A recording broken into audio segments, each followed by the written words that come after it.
Yeah, what's good, y'all? Good afternoon. Shout out to everybody joining the live. Um, I got some stuff that I'm seeing going around on Twitter. I'm seeing these files and whatnot. Let me download this and upload this to StreamYard. Um, Give me a second, y'all. This is not gonna be one of those super long lives. Y'all know me. I could sit here and I could rock out with y'all for 45 minutes, an hour.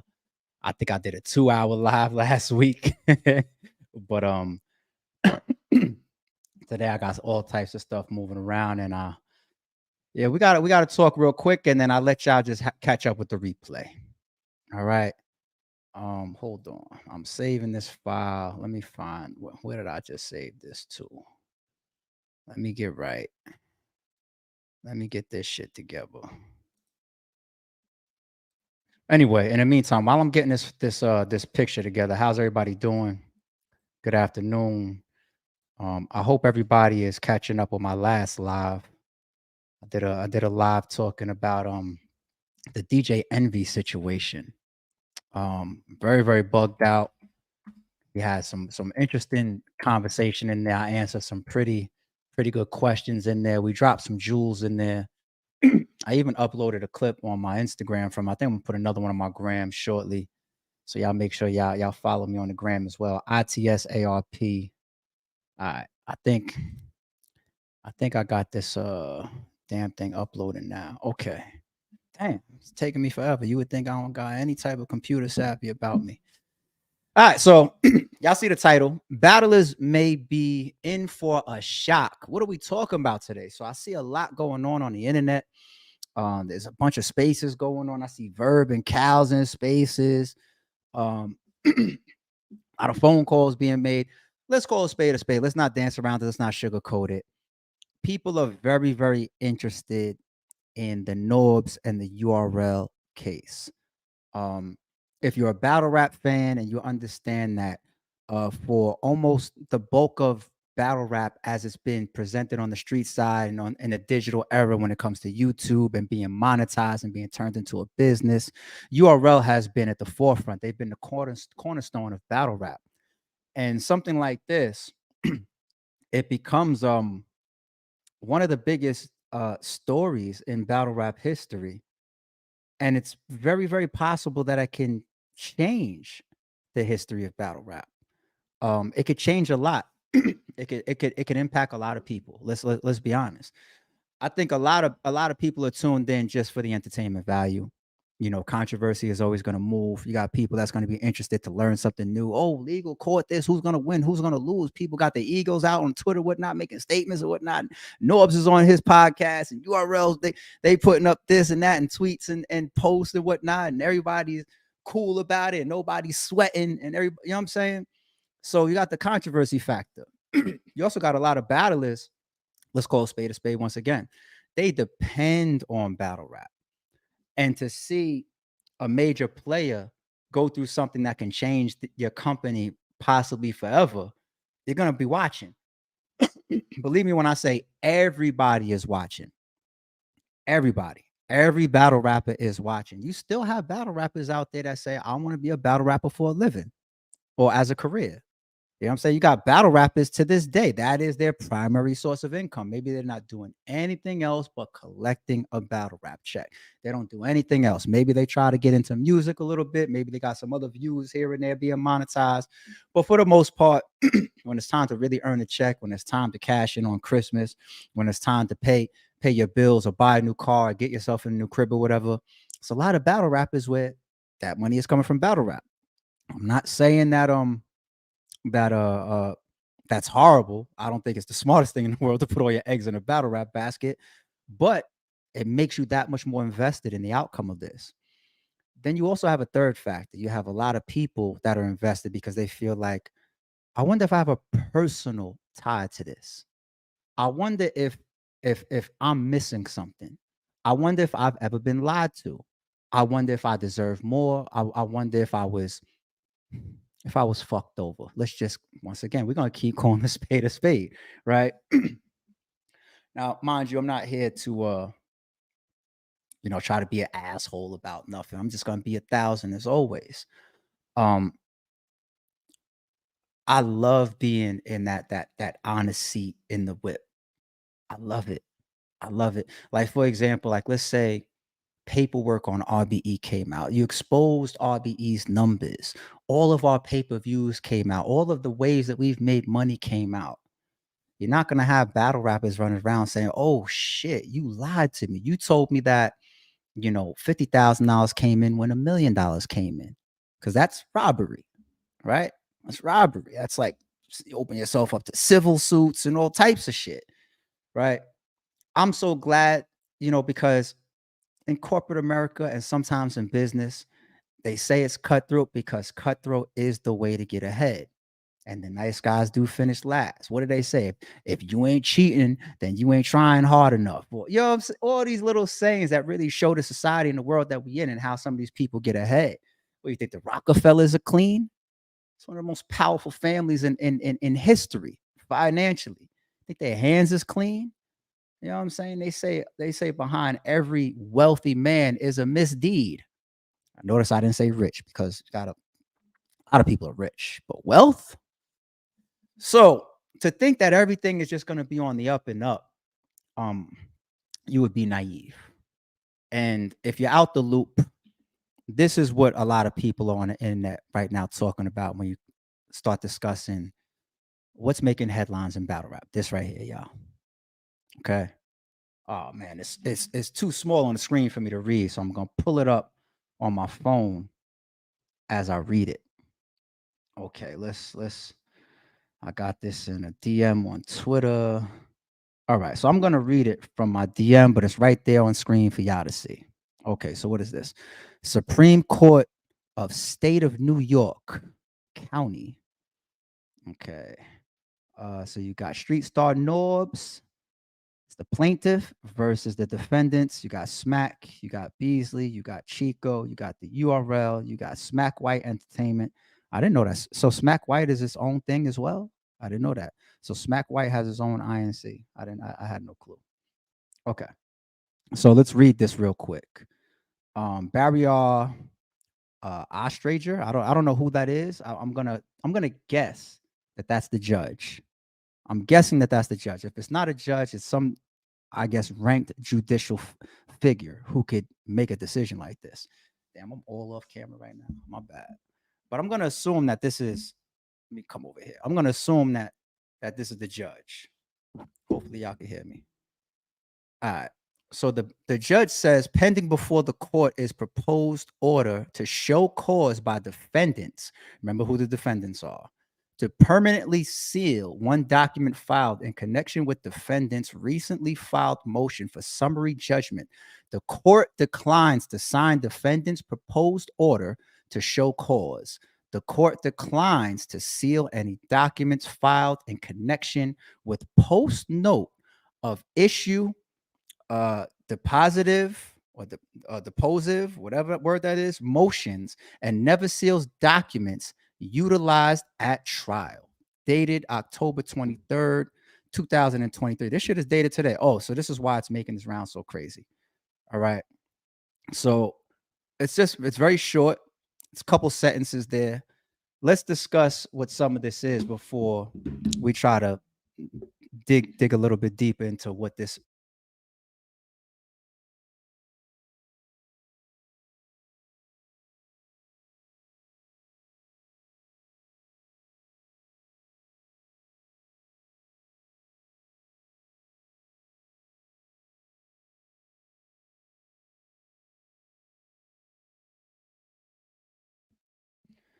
Let me know in the chat if my audio is back good. I think I hit the mute button real quick. Am I good? Am I good in the chat? Am I good? Am I good? Am I good? I know I see the no audios, but I just took it. I just put it back on. Hold on. Let me turn it up too. Turn it up. Turn it up. Turn it up. Oh no, no. Turn it up. Turn it up. Turn it up. There we go. Turn it up. Turn it up. Turn it up. Shows how much I play with the features on this microphone. It says we said we're good now. Okay. So what is summary judgment? I'm not a lawyer. Um, I'm not gonna act like I know this inside out. I'm learning with a lot of y'all. Okay. My understanding of what summary judgment means is before trial, you still have a lot of things that you go through, right? As plaintiff and defendant, you go through things like discovery, right? What's discovery? Discovery is where both sides are requesting, I guess, to put it simple, pieces of evidence from the other side. I want to see all your text messages talking to the co-owner of the company about this event or about this caffeine deal, right? I want to see the emails, going back and forth between you and caffeine about the deal that y'all signed when y'all were negotiating. I want to see the bank account statements for your business tied to this event and tied to caffeine, or I want to see how much money caffeine pays you. What you got, all these pieces of discovery from both sides that go back and forth. Now, the thing about discovery items is your lawyer is going to request that some items that you request of me be what you call attorney's eyes only, AEO, right? If I have, like, let's say my bank account, my business account tied to Rare Beat Entertainment, and it's showing all this money in it, right? During this legal discovery process, I'm going to give that to the opposing side, and then the opposing lawyer will be the one that can review that, read that, go over it, see if there's things within that documentation that fits your case, fits your claim, fits your accusations, fits your defense, whichever side that you stand on.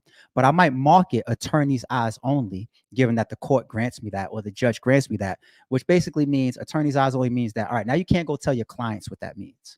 You can't go tell the owners of URL what's in that document or how much money is there. You can't go tell Norbes what was in that email from that business transaction between you and caffeine.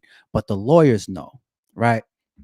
So, and this is why I started off early when I said I'm glad I ain't no business at RBE where it's like if it comes out, somebody can be like, damn, like that's what really happened.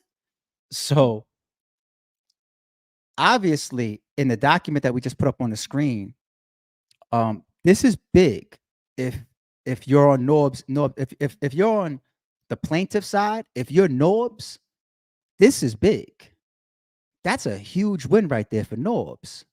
Because what if even the battle people that's not even really understanding legal process, or even fans that's just watching for controversy or whatever, everybody says, whether you really are applying your mind or not to this shit, you say, I know one thing that URL don't want. They don't want them books to get open. They don't even know what they're saying. But that kind of like is a common thought amongst people, right? It does get deep though. It does get deep because it's not just about people that can possibly complain. If there's bad business that was done as well, you can open yourself up to other people. Other people. Let me get there in a second. So if you're on the plaintiff side and the judge says, no, no, no, no, no, no, no, no, it was attorney's eyes only during discovery, but now that we're starting to move into this summary judgment step, this stuff is not going to be attorney's eyes only. It's not going to remain confidential. It's going to be public. And what is summary judgment? I think we skipped that piece. So the step that it seems that this paperwork is around, and I think a lot of stuff is already public, is a step in the process of which I believe that they're at, which is summary judgment. What is summary judgment?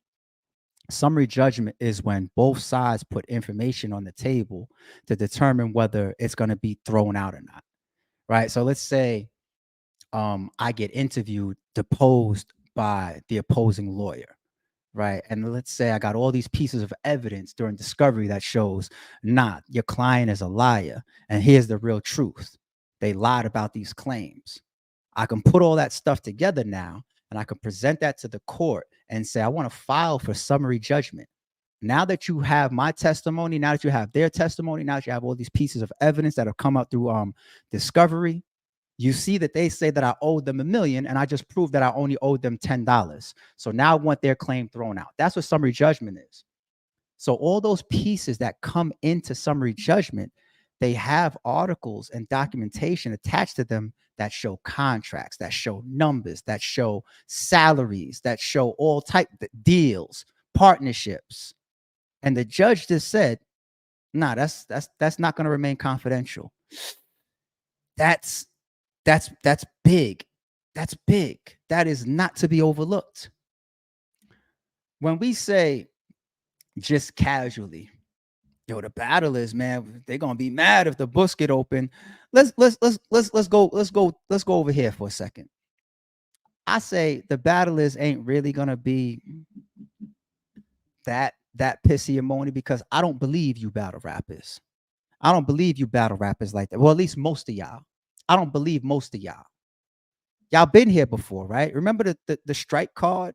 What was it, like the strike 1.5? I think that's what it's called, because people were saying like, oh, the event prior, I think made like $1.5 million, right? But I only got paid what? And you try to act like that, you be coming at me with these budget, but like saying this, and it's not the. But we heard 1.5, so we strike. And then a lot of the battlers folded on their campaigns. A lot of the same people that were complaining and saying we on strike, URL marked them the fuck out, booked them on the strike card. And then you turn on the fucking trailer and it's Beasley sitting there narrating and clowning you guys. That's why I don't believe most of y'all. I'm not just being an asshole saying that I don't believe y'all. I'm watching what y'all doing. You get out there, you say we strike it, and then he books you, or URL books you and marks you out and clowns you in a trailer. Says strike what? Get your ass on stage and work. And you do. And everybody forgets about this 1.5 or whatever we was talking about. Some people get marked out and they want to be marked out. Then you got a big percentage of battle rappers. They care way more about the fame than they do the fortune. Trust me. They just want to be cool. They just want to be down. They want to sit down at the same table as some of these top tiers, or they want to get their Twitter popping, or they want some more likes on their Instagram, because now there's a crop of people that they have fans, a fan base within, and they got views on YouTube. All that is dope, I guess. You know what I'm saying? But if it don't come with nothing, if it don't come with fortune, infinite legacy, well, not infinite, but at least generational legacy, if it doesn't come with areas of your life that you've been able to change, right, then fuck the fame. And I know a lot of battle rappers, I could just watch them and say, you don't give a fuck about nothing that could change your life. You just want to be outside. You just want to be on the scene. You just want the light. You just want to be a part of the spectacle. You know what I'm saying? So you got that crop of battlers, right? You got the ones that's just willing to get marked out regardless, like we say, the strike 1.5 card, right? Then you got the third crop of battlers that, I'm gonna keep saying this shit throughout the whole life. Let's call a spade a spade. They're just so broke that it doesn't matter. They're just so fucked up that it doesn't matter. Where it's just like, you're making 5 million. I'm the main event, and you're offering me 10 grand to perform. There is no show without me.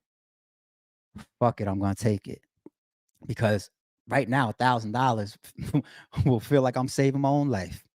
You know what I'm saying? So you got that crop of battlers. So I could make a point and I could say, battlers, you got to show me. You got to show me how much you really out here acting like you care about how much you may have either allegedly been lied to or how much money you allegedly missed out on. You have to prove it to me how much you really care, right? But here's where it gets worse, because if I'm sitting in them other people's shoes, URL shoes, I know you people. The same way ARP saying I can see a lot of different categories that y'all fit in, those 3 categories, right? They know you even better than I do. Right? Those ones that's being marked out. They know you even better than I do. Right? So they're not really worried about you. They're not. Yeah. XYZ is gonna huff and puff. I'm gonna offer him a battle for $10,000. He's gonna fall right back in line. He's gonna get his ass up on stage. It's the fucking it's the shucking and jiving shit, right? Yes, sir, massa. Right back on stage doing what you claimed you had an issue with. They know that.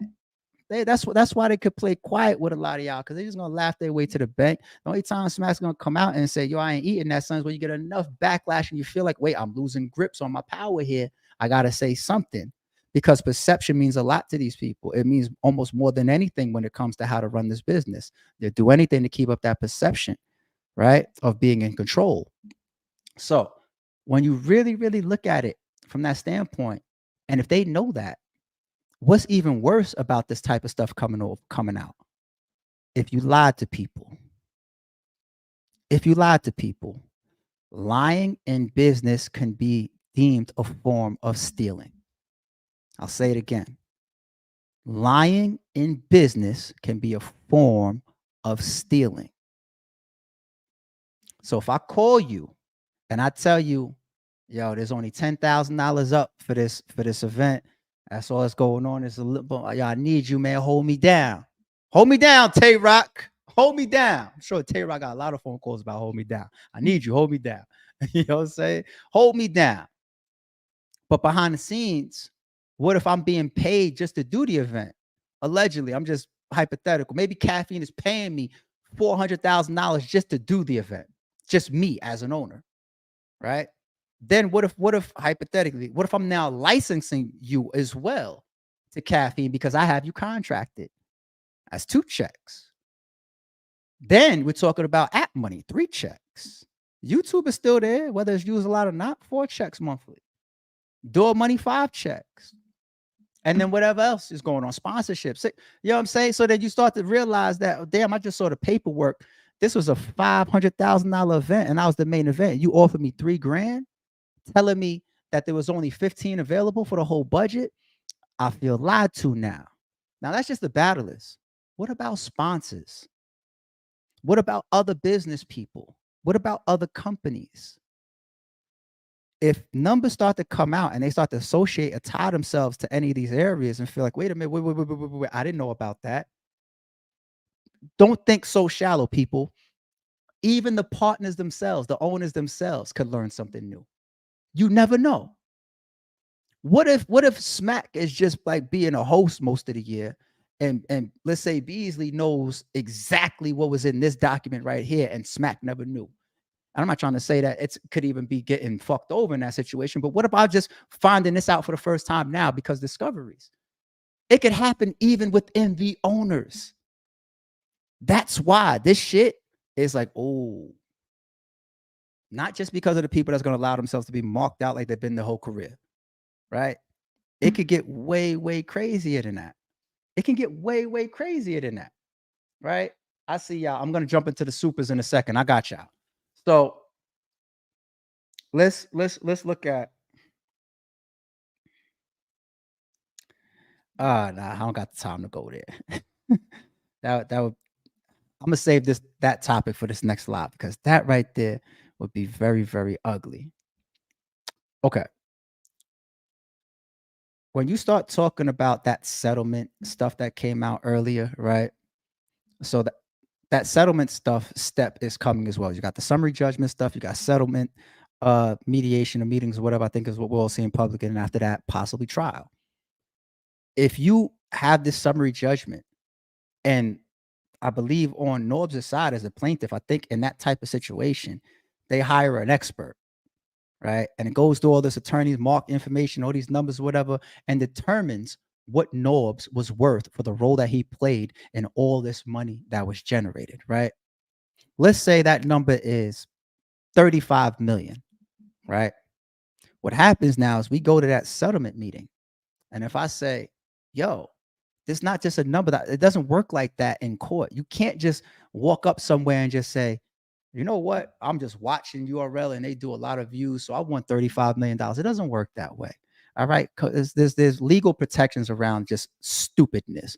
I'm not saying you can't open up a case on anybody for anything, hint, hint, for bullshit, hint, hint. But every dog has his day regardless. And there's still certain parameters in there where it's be like, you're not running off the leash off of some dumb shit, off of some bullshit. But let's say that expert comes in, evaluates all these articles, all this evidence, all these numbers, and says, I think it's about $35 million. If we're sitting at that settlement table and the back and forth doesn't align, and it's like, all right, we tried settlement and didn't work, and then you go to trial.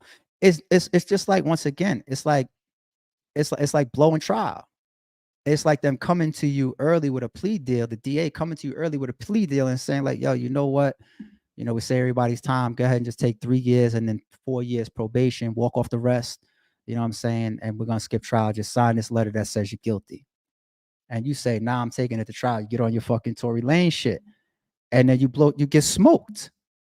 And now it's not 35 million. Now it's 55 million. Right?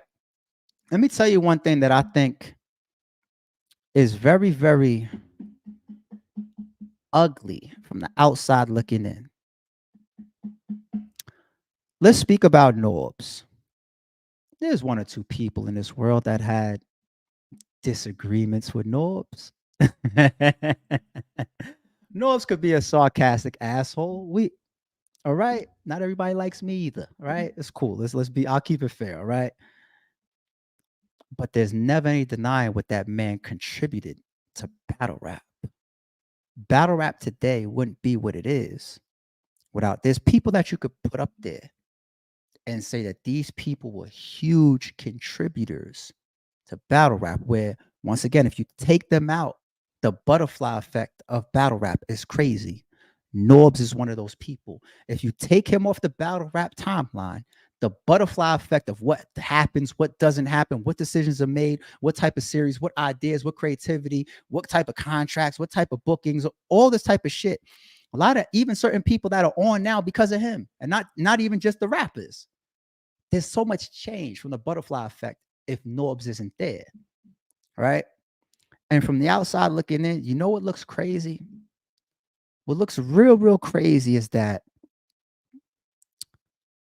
Norbes happened to have got fired around the time of the caffeine deal. Now, nobody can. Well, I can't. Maybe at some point trial of maybe those guys could figure all that out. You know what I'm saying? But me from the outside looking in, I don't have any proof about that type of perspective. But I'm not naive, and I think it looks crazy because I don't forget those interviews online when Smack saying, "Yo, Norbes, I love him like," he said this on Hip Hop Is Real. Norbes, I love him like a brother, but business is business. That's tough to hear. If a brother of mine told me that business is business, business is business. If I do business with my brother and I do 80% of the job, and then we both have attorneys look over our co-owner contract that says I get 80% of the profit and you get 20% because I do 80% of the job, right? That's the business part, right? But then let's say we strike gold. Let's say Floyd Mayweather comes in and starts to sponsor RBE. And off rip, he signs me to some type of shit that's put in Forbes. Is any of this shit sounding familiar? Right? All of a sudden, he talks about these numbers and these figures and this whatnot and this investment in Forbes because Floyd Mayweather is also co-owned. I'm just speaking hypotheticals and lining into actual shit that we see. That's factual. Backed by Fox 5 and shit, or owned by Fox 5 parent company and shit. Right? And then you realize, like, all right, Fox 5 and Floyd just put $20 million into Rare Breed Entertainment. And then, all of a sudden, I say to my brother, business is business. I really don't need you for this particular deal. Business is business with your brother. Cool. Either way, that statement coming out around that time that Norbes was being, like, I guess, relinquished of his duties, and it being the time, because once again, let's call a spade a spade. If you're with Caffeine for 5 years and then all of a sudden Norbes gets fired after that, 5 years after that, or even 5 years before, it is what it is. But I'm going to assume that nobody after those three people at the top, Beasley, Smack, and Chico, have anything on paperwork, anything in a contract, or any agreements with anybody called a partner anymore or a co-owner. It's almost like the Joe Budden shit, right? Just look around and you see how business really happens. Joe Budden and the fallout that he had with Rory and Mal, and I don't know what side of that to stand on because I feel like I listened to Joe Budden shit and I heard a lot of shit that sounded correct. I listened to Rory and Mal, I heard a lot of shit that sounded correct. I don't know. I support all three of them. If they got good content, I'm going to check it out. Period. I'm not personally vested in those three guys as far as the fallout that they had, right? But Rory and Mal, they were publicly saying that they had like a different situation. And then once it got to like contract renewal and all this other stuff going on, Joe wanted to put them on a salary. There's nobody on the Joe Budden podcast right now, to me, that has a percentage or you know what I'm saying? Those Flip, Melissa Ford, Ish, Ice. I would bet $5,000 that they're salaried, or they have some type of deal that's just like, a set amount of pay, or if it's scaled to what comes in, like let's say subscriptions go up or whatever, you get little bonus incentives maybe. But I guess it's probably more like a traditional type of 9 to 5 or job, right? They be up there talking about PTO and days off and whatnot. That's what it sounds like to me. And I think Joe learned that. He learned that side of the business after working with Rory and Maul and seeing what type of business can be out there. And then how, this is me sticking up for Joe now, how much I am the center of this, right? Right or wrong. It's called Joe Button Podcast, Joe Button Network. So once he saw that the numbers were the same after Rory and Maul, and he feels like, you know what, I'm the real integral piece of this. I'm not giving out any more partnerships or co-ownerships. Everybody else now that comes in and works with me is going to be salaried. It's going to be different business, different lawyers paying attention to shit now. I'm going to tighten up the ship, right? Same thing I believe with URL. It's no different. You got these 4 guys that start a company, Norbes, Smack, Beasley, Chico, right? Things are done loosely. A lot of companies start like that. I'm victim of some of that too. Things start a little bit more loose. You don't know 10 years from now, we're going to be approached with a $20 million deal. You don't know that, right? But you're not going to hear people like, I guess, like P be called a partner, right? He's not going to get a percentage of the caffeine deal. And the only other person that had that type of term with him happens to now be the person that you're saying has a duplicate job, P and Norbes. P and Norbes. One remains as a salaried employee, right? Other one is gone as a partner. It's just from the outside looking in. That's why I give you the Joe Button, Rory and Maul example of that. This is not new stuff. We see this before. So I think the timing of Norbes being fired at the time of that caffeine shit doesn't look good in front of a judge, a jury, anybody. I think that looks very, very bad. Very, very bad.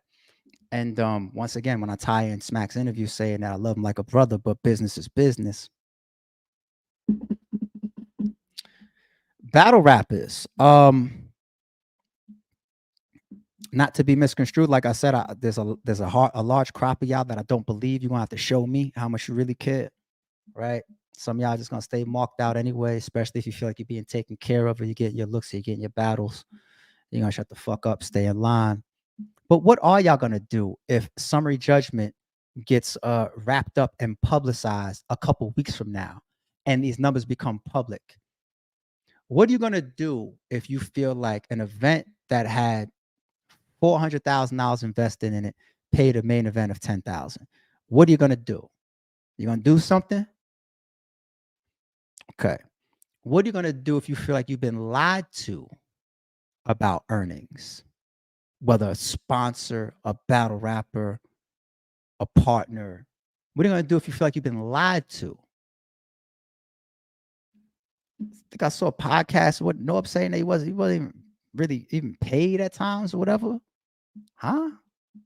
You making money behind my back then? I can't do that to my brother. I gotta be careful with people that use that word so loosely. Brother. There's people in battle rap I really, really fuck with. And I definitely respect them. And then in general, I just don't have it in me to fuck people over. That's why my numbers come out. Like, let's say anybody ever done like these real big contracts with them, real big deals with, right? Let's Hitman or Cassidy or Mook or Hollow or Will or Big K or whatever, or Verb or you know what I'm saying? They'll never come to me and be like, yo, wait, yo, I feel like I'm missing something. I don't play them games, man. I call these people before they call me about their money. Motherfuckers be getting checks from, like, they talk about battle rappers with residuals. RBE did that. We did residuals from an event, not from a battle, of course, because it's just on YouTube. You only got one YouTube channel owner, right? But residuals from an event, RBE has done that multiple times. You could ask around.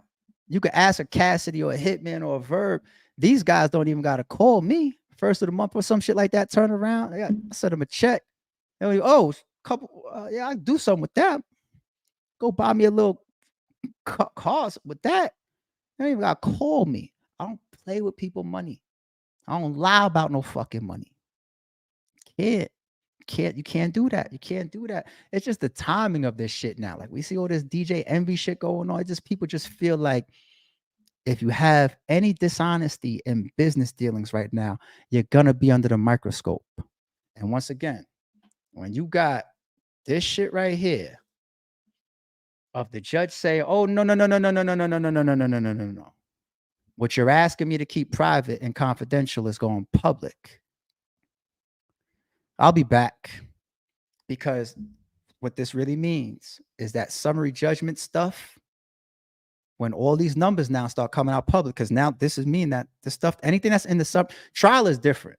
Stuff that comes up in trial is different. But now there can be numbers and figures in summary judgments and deals and contracts and all that type of stuff. And the judge just said it's going to be public. And when you hear about it, if you've been marked out, if you've been lied to, if you feel like what are you going to do? What are you going to do about it? I'll leave out with that question. What are you going to do about it? Ill Will should rematch Hitman Holly. Yes. Damn. The battle just happened. Let the battle breathe for a little bit. I feel it's a fucking classic battle, but damn, let it breathe. Let that shit breathe, man. It's probably about a week away from hitting 1 million views, too. Shout out to Hitman. Shout out to Ill Will. Shout out to RB. Shout out to all the fans. Shout out to everybody who supported that. My bad. That was Adidas 20 that I was answering. Jay Knuckle, discovery can ruin people. It could ruin you if you either been dishonest, if you've been lying, if you've been tucking, if you haven't been, like I said earlier, it's not just battle rappers. You could be dishonest with your own co-owners. They could be finding out shit for the first time. You just never know. That definitely can get ugly. And that's why it's always good to say, you know what? I don't need the million. Let me just be honest and give me my 700,000, that extra 300,000 that it takes for me to get my hands on. And I got to do some other shit to do. No, I'm gonna leave that on the table.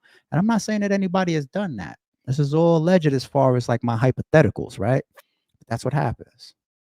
Because once again, people say business is business, right? I'm a little scared when people say that, so loosely. You could just say loosely, business is business.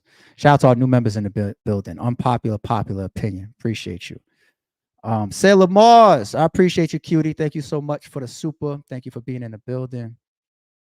Y'all drop comments too. I'm gonna start adding some mods to the channel. If you believe that you're on almost every live that I do and you're a responsible mod for the channel, I might add you. I might rock with you. Especially if I know that you've been here for a while. I'm only gonna pick people that stand out to me and got some credibility about them. The moment you become a mod, you could be removed as a mod. So y'all drop some comments below if you think that you qualify as being brought onto the channel as a live chat moderator. Muggy, what's good? Muggy versus Marvelous out now on rapgrid.com VOD. That's right. The intake 4 VOD is out. Salute to Muggy. Rob C, thank you for the super chat. Read unbiased paperwork, laughed at the victims. I didn't read any paperwork, you know what I'm saying? But I did call Chris the other day and ask him why people were in my live asking. And he explained to me, I believe he said something on his own channel about it too. So this is not Chris Unbiased's channel. I'll give you a quick topic, Rob C. I am ARP. I am nobody's fucking father. You know what I'm saying? Now, there's people in battle rap that I really fuck with past battle rap. I say it all the time. I say I fuck with somebody like a Big K or Ill Will or a Hitman or you know what I'm saying? Like a Show Off or Rosenberg Raw or, you know what I'm saying? Swave. And I could keep going. QB. I don't want to leave nobody out. I could keep going. If some of these people get into something, whether they are guilty or innocent, I'm not their father. So I'm not holding their fucking hand. You know what I'm saying? I've done more for Adi Boom than I ever fucking did for any battle rapper. I mean, for any blogger. You know what I'm saying? Or even Jim's. Last time I had a conversation with Jim's, out of respect for just our previous relationship, I'm not even going to say what our previous conversation was, right? But I'm not Jim's father. I'm not Adi Boom's father. I'm not Chris Unbiased's father. You know what I'm saying? If somebody has a problem with any battle rapper or anybody in the culture, don't support them and don't fuck with them. It'd be a dick sucker that'll get on some channel and be like, yo, ARP, is that your man? You want me to be associated because you have that much dick sucking hate towards me. You know what I'm saying? And jealousy towards me. But I'm nobody's fucking father. All right. When's the last time I seen some of these people? All right. You think I'm holding everybody's fucking hand? No. So, and that's another thing too. If you do some shit that you are clearly guilty of, or you get found guilty of, or whatever, what you think my reaction is gonna be? There's battle rappers that I no longer fuck with because of shit that they have done. Anybody would fit that bill. Hitman, Ill Will, Big K, Chris Unbiased, Swave Sever.